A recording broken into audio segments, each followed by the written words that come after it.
Welcome to another segment of Inner Size as You Exercise. And it's a beautiful day that the Lord has made, that we may be glad and rejoice in it. And how are you keeping?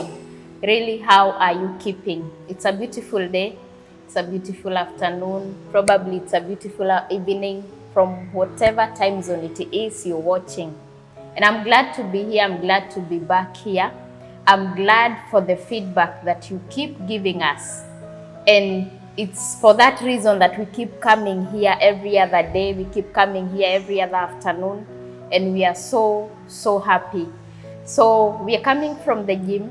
We are actually housed by Faiz Gym, housed by Coach Gymkhana. And it was a sweaty affair.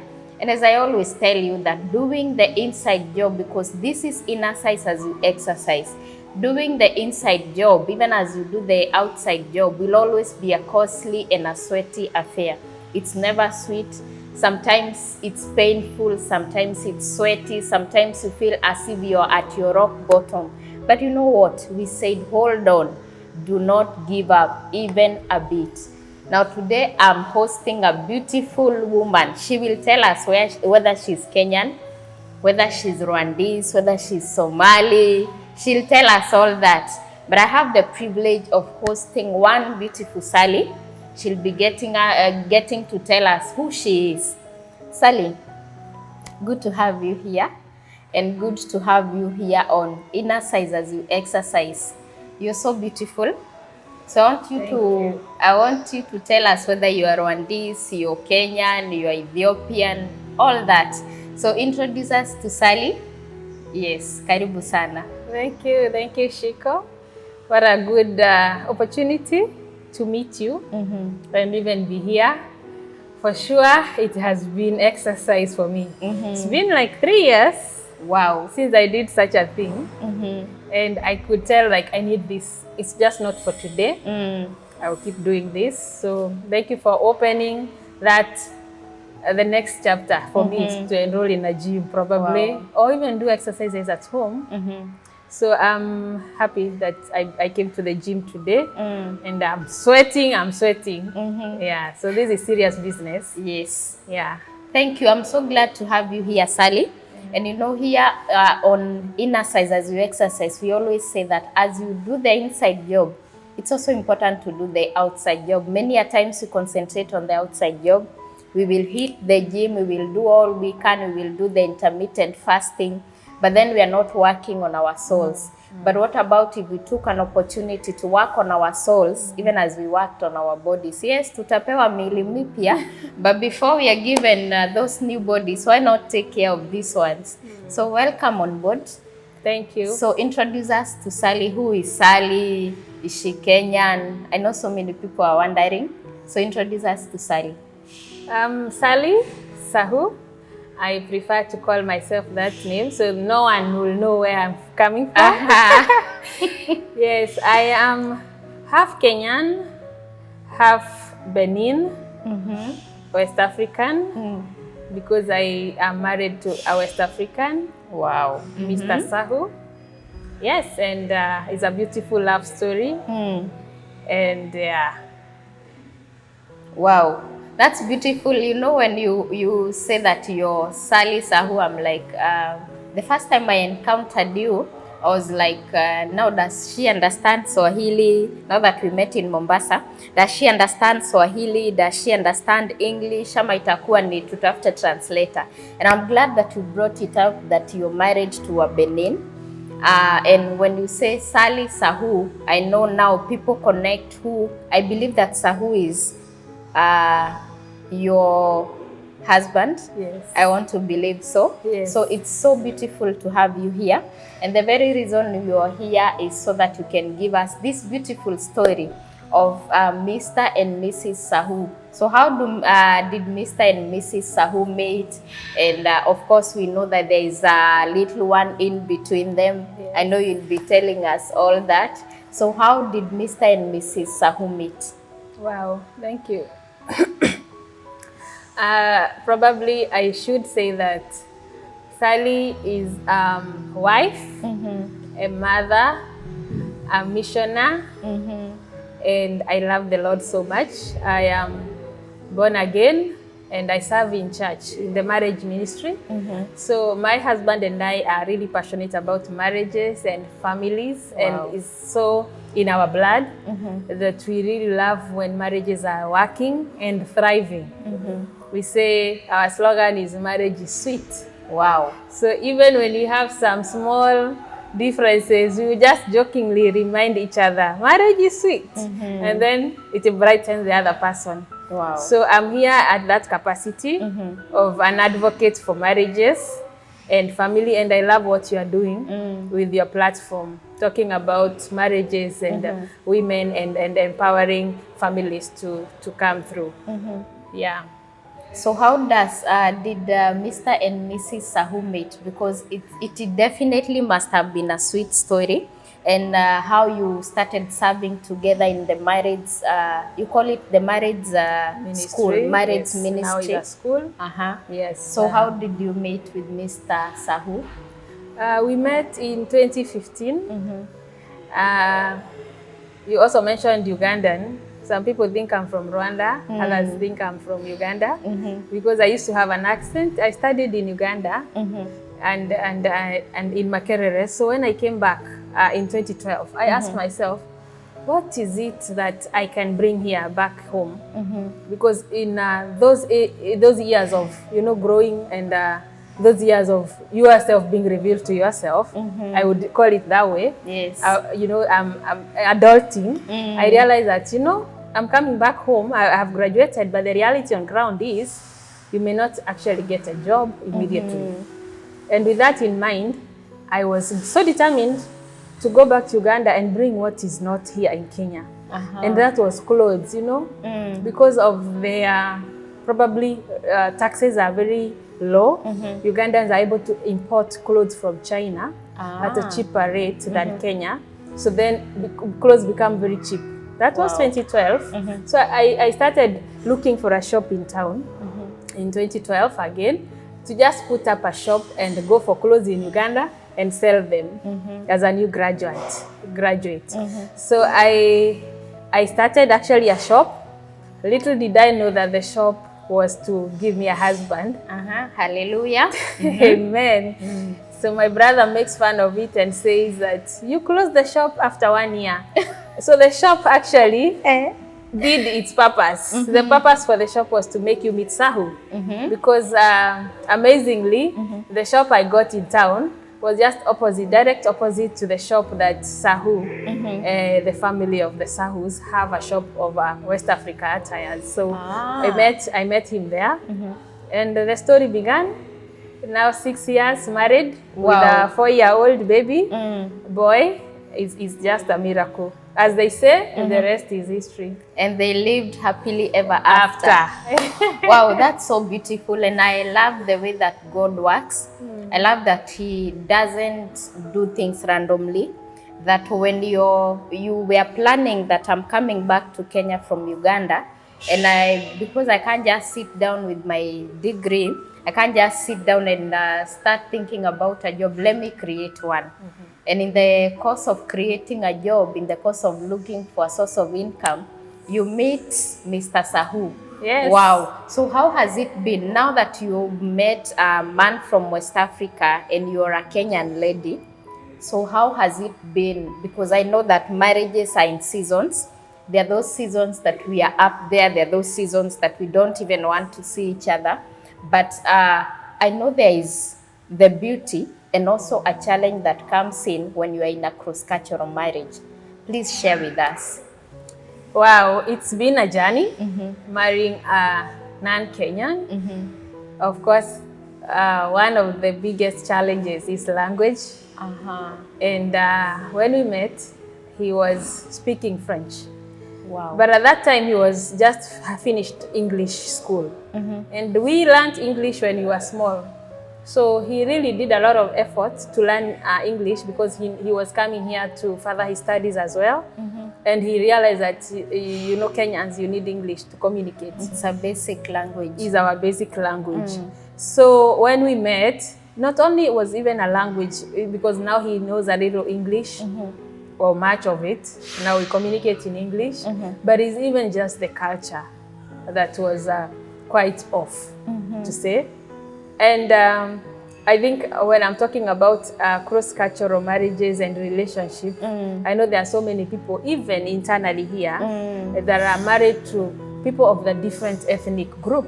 Exactly. And growing up, I remember I used to tell my mom and to tell people around me, they knew that one day I'll marry a person from my tribe.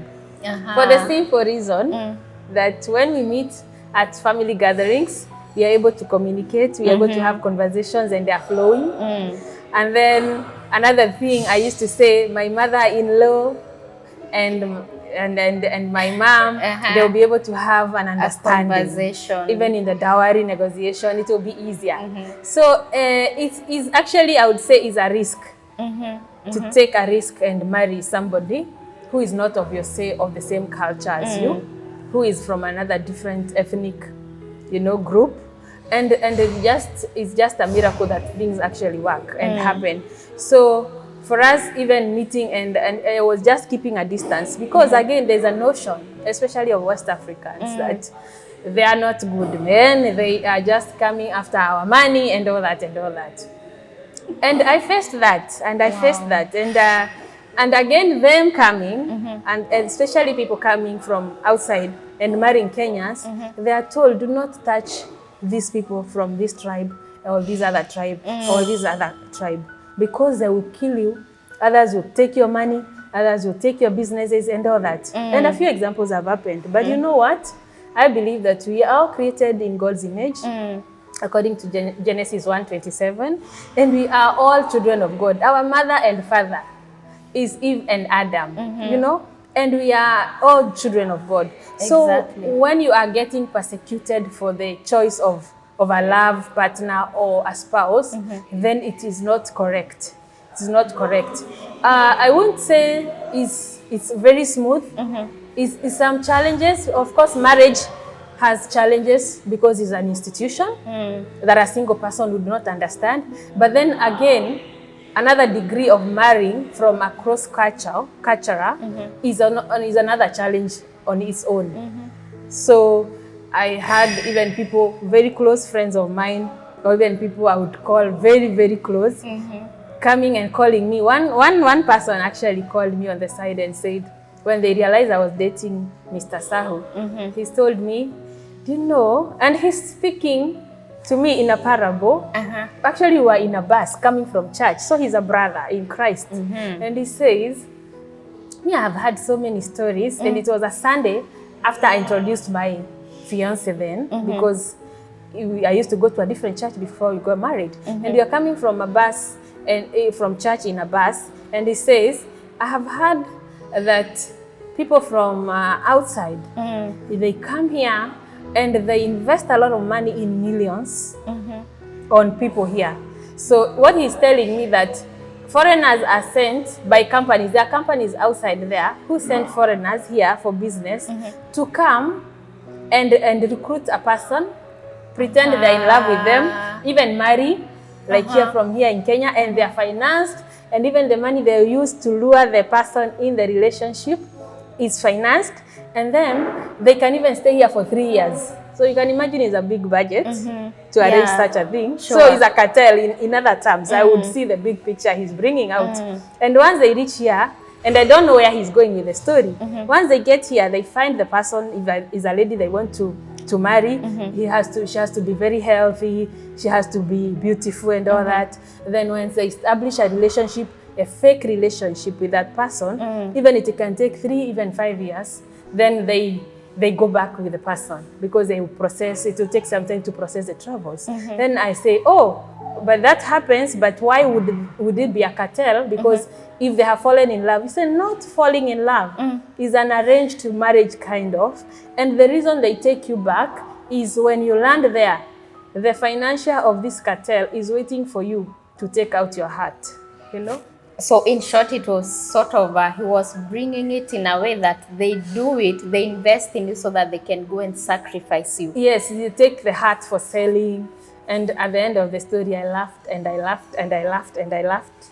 No, wait a minute. Did this do anything to you? How did you feel? How did this make you feel? Yes, one, of course, there are so many people at that time. You realize it's a time and season. So when you're in the season of marriage, there are so many people approaching you. So maybe this brother was coming in that angle to say, my sister, your heart is about to leave your body. So I'm telling you in a parable, you better leave this foreign guy. He is on a mission. And secondly, in stories we have had that people come and just sacrifice people and all that. So I took it in that to say, yeah, he's trying, but my heart was already given to marry this man. And it was through a series of, trials and passing through one trial and another and another. And you realize those trials actually that try your relationship or marriage are not far-fetched. People from far will never affect you because they don't know you. So people who will speak into you are those people who have seen your journey very close, sometimes family, sometimes cousins, sometimes just a neighbor saying something off to you because you married a foreigner. So I didn't take it personally and I laughed it off because by then I'm engaged. My boat is already gone. It's left. Yes, it's left. But such challenges. And also on his side, of course, he's a gentleman. He wouldn't tell me a lot of things happening on his side and his community. But there was that fear of, we are told that marrying from Kenya is so dangerous. And then these people are not good. They're not as friendly as they pose. So be careful engaging. Why don't you probably go back to your country and get a wife there? At least you know them. When they say it's better the devil you know than the angel you don't know. So yeah, so there are such kind. It was like a battle, him being pulled back to his side and me being pulled back to my side. But then in the middle, we were standing strong. We stood strong. And even many things he never shared with me that would offend our relationship and our relation. He never shared a lot. He never shared. It's later that I discovered a lot. But I would often tell him what people are telling me. Then it would be like, whose voice are you listening to? Yeah, if we have agreed, the third person in the middle of this relationship is God. If you have agreed we are not offending anybody, let's keep pushing. So it was like a battle after battle and after battle and after battle. But I've realized one thing, consistency, especially in relationship that that the Lord is in the middle of it and you have decided this is my life partner and this is the one I'm gonna marry. And for us, it was a confirmation after confirmation after confirmation. So it's another story of the engagement and how the Lord actually revealed to him that I'm the wife and how God confirmed to me that I'm the wife to him. So all those series. So we are sure we are good with God. So whatever man says on the side, it didn't really affect our relationship. But also there was that wisdom of knowing that you don't tell your spouse everything that's happening. So that's the wisdom. You shield them. Yes, you shield them by not showing them that there's a lot of hostility over this relationship. So he did so well, my husband, he did so well. And I didn't know that there was a lot of opposition, even locally. Yeah, because it was there. It was there. Yeah. Wow. So let me ask you, Sally, with all this that was happening, we are human at the end of the day. Did you ever sit down and start doubting, Amma, what I've been hearing could be true? Did you ever sit down and start doubting this journey? Because now remember you're getting into a different culture altogether, a different language altogether, a different country, everything was different. Did you ever sit down and think, probably what they are saying, there could be some truth in what they are saying? I never doubted. I think the firm faith I had in God was, I can't bypass all these other people and learn to the wrong man. So I really had a lot of hope and faith in this relationship. And I kept saying, if the Lord was not on our side, we would have fallen a long time ago, So I felt like this was the best place for me to be. And I had never doubted that he was meant for me. He's meant for me. Yeah. Wow. Let me ask you, Sally, because there is a bit of, when you talk about intercultural relations, there's a lot of culture shock that comes with that. What was your major, maybe let me call it major, your major culture shock? You've gotten married to Mr. Sahou, and you know now when you get married to Mr. Sahou, you're getting married to Mr. Sahou and the family, and you know, and his nation is everything. So what was your greatest culture shock when you finally said, yes, I do, and here we are? Yeah, when you spoke, I remembered something funny. So in the negotiations, of course, we did our Rurasho, our way. So most of us are here in Kenya. His community is not so much, so we couldn't go to Benin for the introduction, the Rurasho. So we did it here, the traditional wedding, kind of, the dowry negotiation and all that. And we had challenges because we believed that they should come home, but then they are like, then if you're coming home, then it should be our home. Ah, yes. And then my parents are saying, come to our home, then they are saying, come to our home. So in that pulling and pushing, God gave us the wisdom to do it in a hotel. And we did it in a ground place. Yes. Well, this is no one's home. So we all came together there. But now the amazing part before the ceremony, so we had to have an intermediator between the family and the Sahou, because Sahou's family, the way they do their dowry and the way their culture is, they're just supposed to give, I think, 2 kola nuts. Yeah? Just 2 nuts. 2 nuts? Yes, I think 2 nuts or a few nuts. Coconuts? Kola is a kola nut. Oh, kola nuts. Yes, I think 2, I believe. A few things here and there, like palm oil. But here drinks are different. Yeah, sure. We talk in terms of cows, goats, and what have you. Yes. Where? So now that was the first challenge. How do we talk to the parents to understand that where they are marrying from, we don't do that, you know? And our pastor at that time was leading us, the pastor of marriage there. We said, you are our elder. Would you intervene? Would you intervene? And Sahou approached him, explain to my parents what it means for a dowry ceremony, what this family is asking and all that. And that's what happened.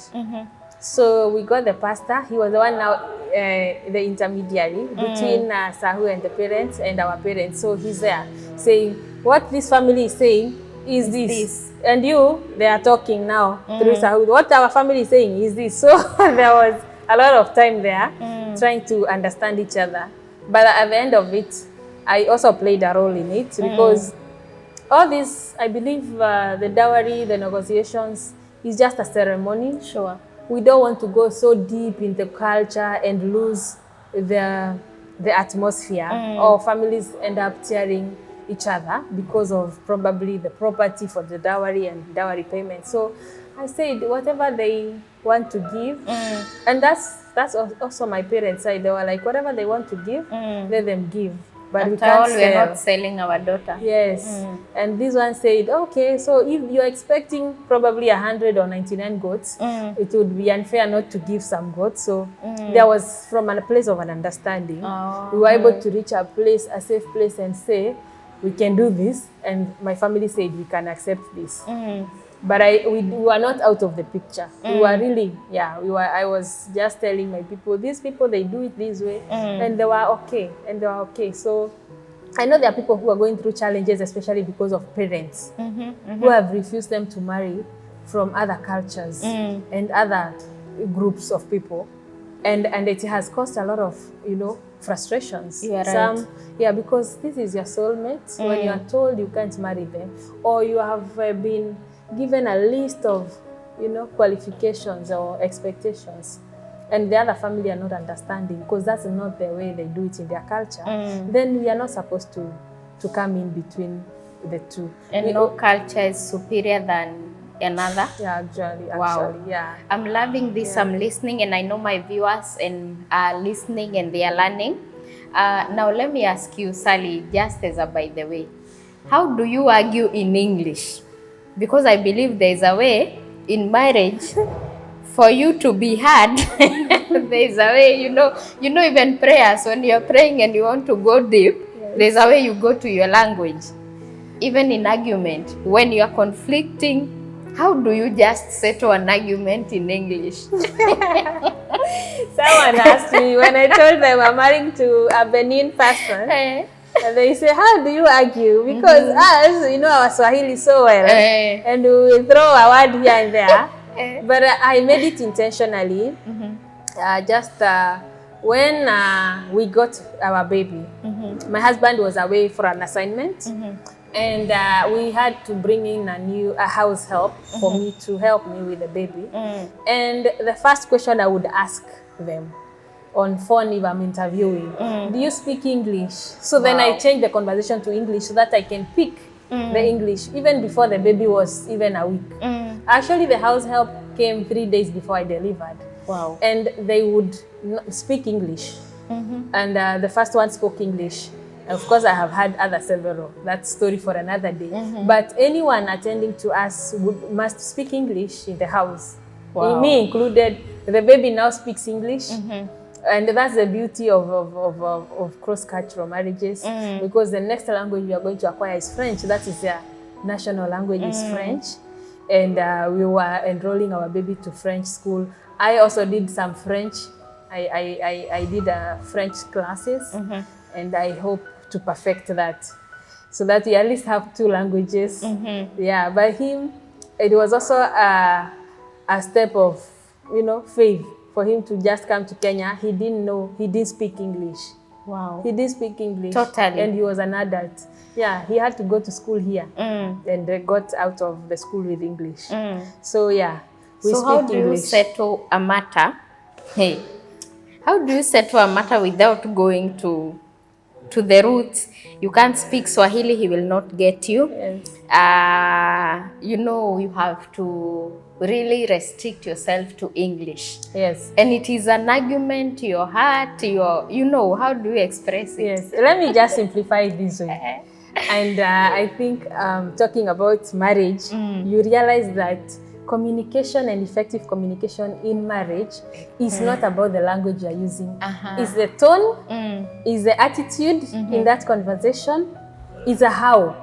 So every other language, if you observe and you know, submitting one to another. So not being, you know, because maybe if it's Kikuyu or Swahili, you can throw words, but because it's English, it's the same thing. It's just a matter of controlling yourself and knowing. And actually, I've never thought that I have never thought about that language, that it can be an issue to us. So we speak normally.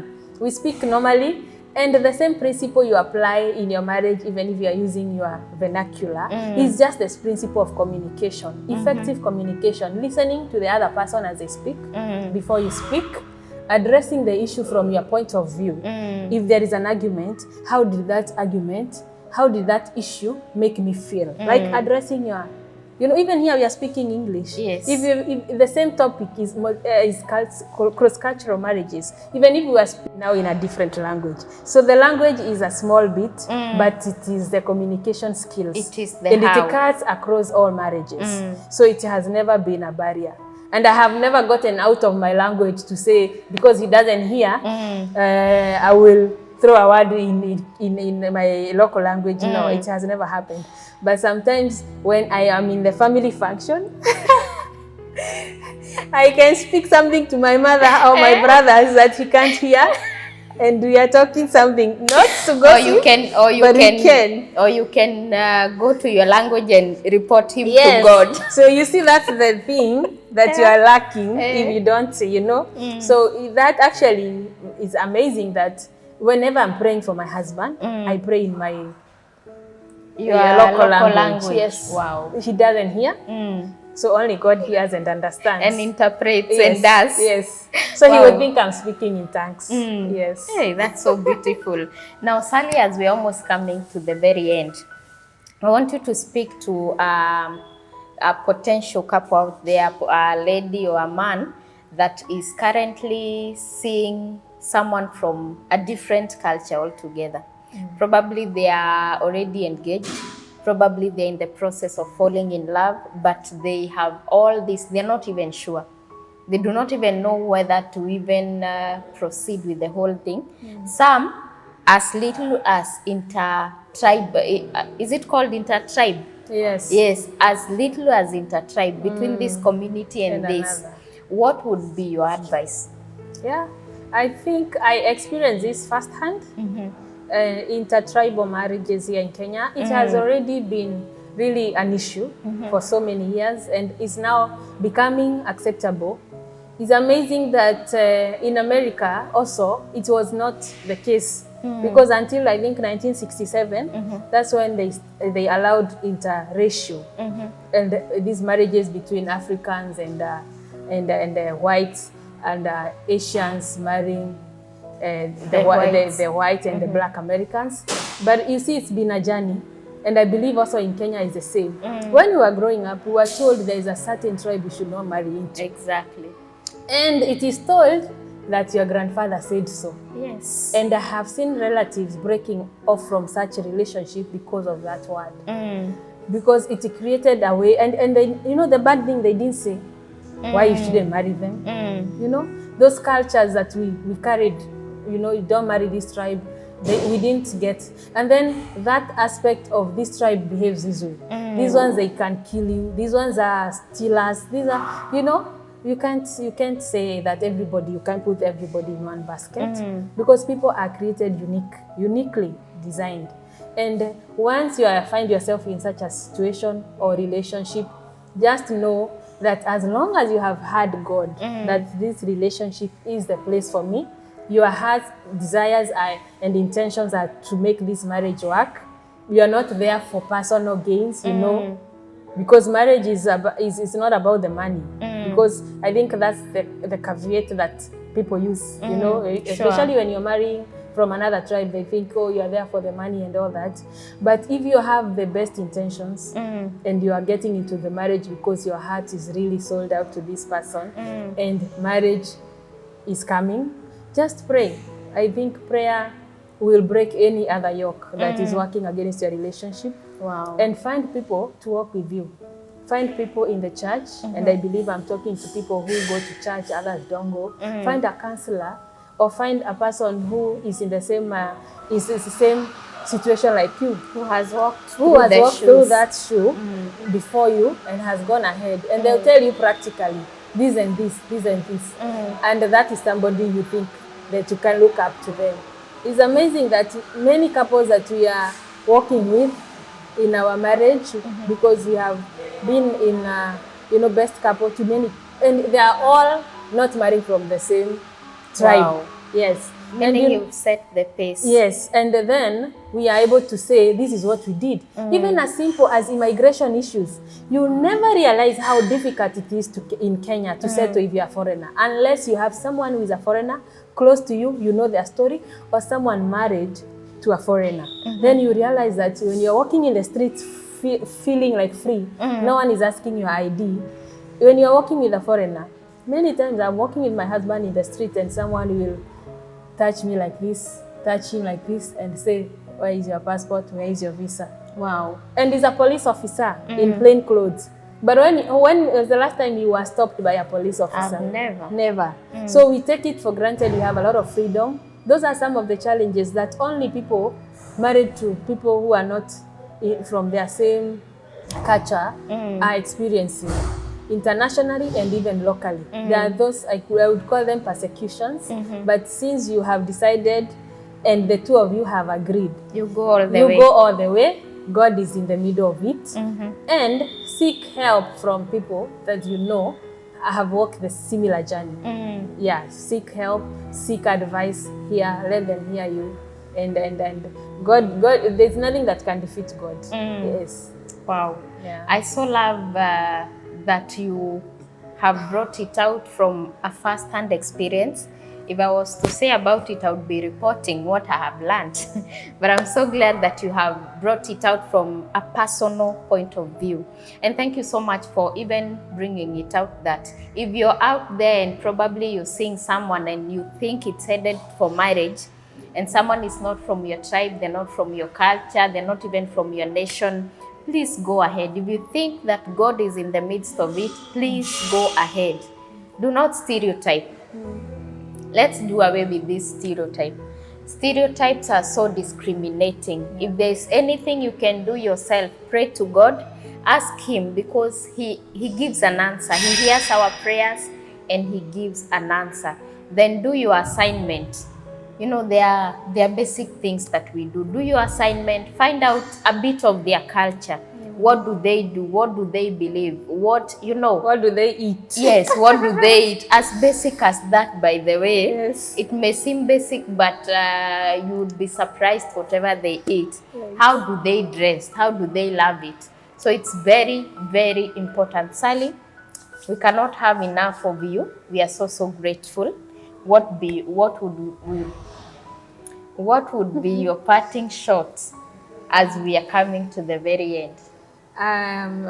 Once you spoke, I just reflected on that part that you said, that as long as you know God is in the midst of this relationship, nothing can stop it apart from the two of you. Because where there's unity, God commanded the blessing.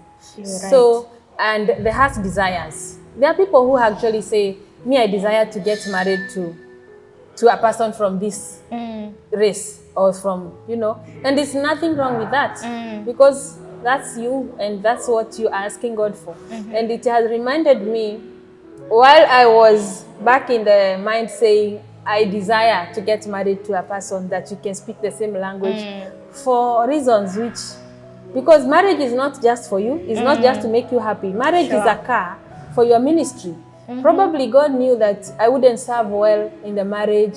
I wouldn't reach the people that we are reaching today who are in such a marriage. So as long as God has said this is the relationship, just trust Him and push it on.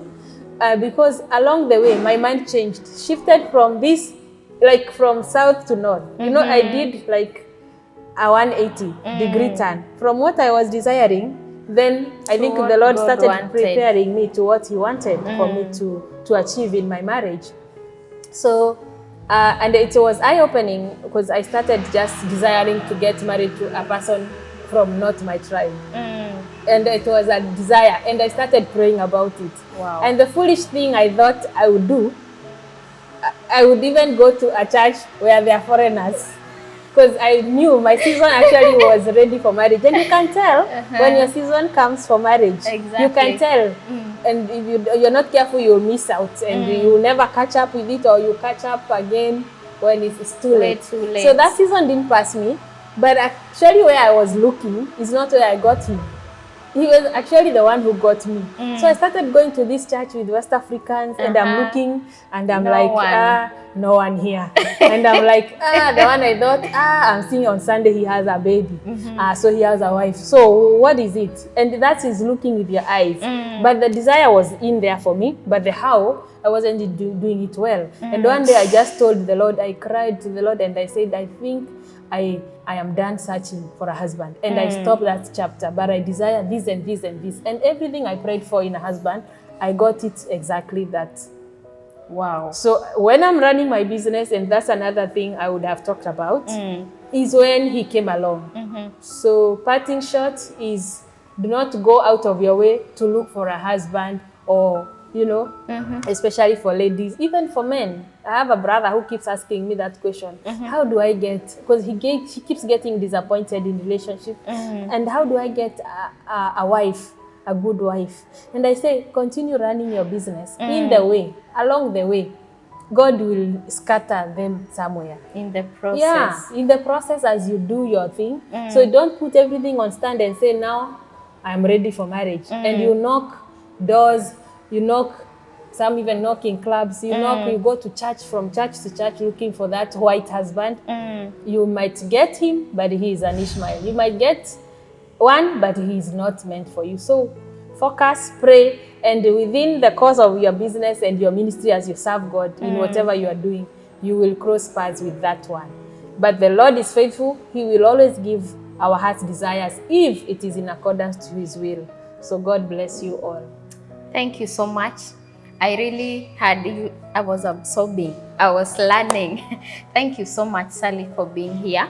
And thank you for accepting to come even on a short notice. My viewers, I do not want to surprise, but I have known Sally for less than 2 weeks. Less than 2 weeks, but I can tell you she's such a ball of energy. And I love you. Oh, I love Yes, you too. I love That's so sweet. Yes, and I love your warmness. I love your warmth. I love your energy. And may the Lord continue using you for your ministry. May the Lord continue using you and Mr. Sahou and even OJ for whatever purposes He wants to use you. You're such a blessing. I'm so grateful for you, my viewers. Thank you for always tuning in. The Lord bless you so much. And to my director, to my producer, my person, Pastor Elijah Waini, I'm so glad for this. I always tell you that I cannot pay you enough, but the Lord Himself, may He reward you abundantly. May He surprise you. You're such a blessing. And to our gym instructors, Jeff and Monique in absentia, we are so grateful. The work you do on our muscles, hey, it's so painful, but we really appreciate. We are getting new bodies here on earth, even as on our transit to heaven. Thank you so much, Faiz Gym, housed by Coast Gym Kana. We are so grateful. Thank you so much. And to you, my viewers, the Lord bless you so much. And if you are in a relationship, or if you're looking forward to get into a relationship, and you're wondering how, you've been having these guesses, you've been having these doubts, please allow the Lord to take the steering wheel. Settle. Allow the Lord to take it over. Thank you so much. The Lord bless you. And I pray that you continue healing, because part of getting into another relationship is for you to work on your soul, is for you to heal. And once you're healed and you're sure that you're healed, then you can get into a relationship with the right person.